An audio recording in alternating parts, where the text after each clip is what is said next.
De l'amour et des sacrifices. Entre Meghan Markle et le prince Harry, tout est allé vite. De leur premier rendez-vous galant à leur mariage au château de Windsor, seulement 2 années se sont écoulées. La jeune femme est alors passée du statut de star d'Hollywood à duchesse de Sussex.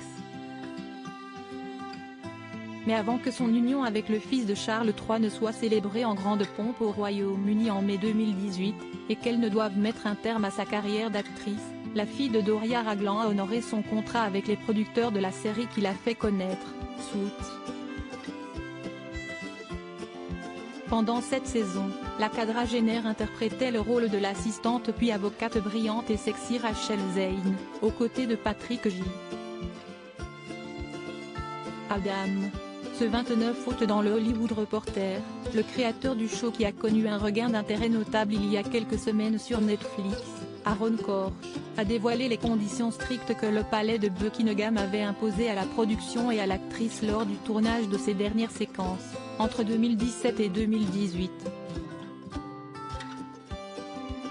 Ils ont fait pression pour qu'on modifie certaines choses, a-t-il affirmé avant de préciser, pas beaucoup de choses d'ailleurs, mais quelques petites choses qu'on aurait voulu faire et qu'on a dû abandonner et c'était un peu irritant. Supérieur à photo, Meghan Markle, Trevor Angelson, Cory Vitiello, le prince Harry. Qui sont les hommes à avoir marqué sa vie?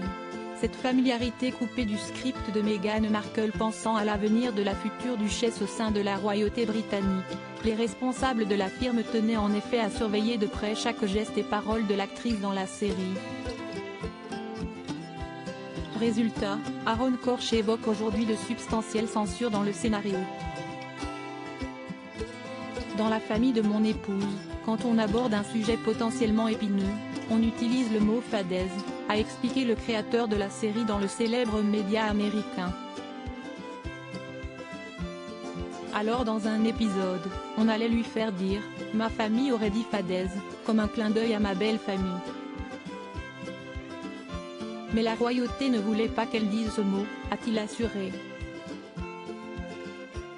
Si ce terme constituait un obstacle pour la couronne, si est-il parce qu'en anglais, langue de la série, il se prononce poppycock, coq désignant vulgairement le sexe masculin. On a dû changer pour connerie, bullshit en anglais, note de la rédaction. A conclu Aaron Korsh. Dans le suppléant, l'autobiographie du prince Harry parue en janvier 2023, ce dernier était revenu sur l'ancienne profession de son épouse avec empathie, au détour de la page 430. Pour elle ça a été un moment difficile, parce qu'elle adorait cette série, son personnage, les autres acteurs et les équipes de tournage. D'un autre côté sa vie là-bas était devenue intenable. S'était souvenu le frère du prince William, avant d'admettre les pressions qu'exerçait le palais sur la production. Les scénaristes de la série étaient contrariés, parce que le palais les forçait souvent à modifier telle ou telle réplique, telle ou telle action de son personnage, et comment elle devait le jouer. Une raison de plus pour l'américaine de nourrir des rancœurs vis-à-vis de la firme? Crédit photo, Backgrid UK.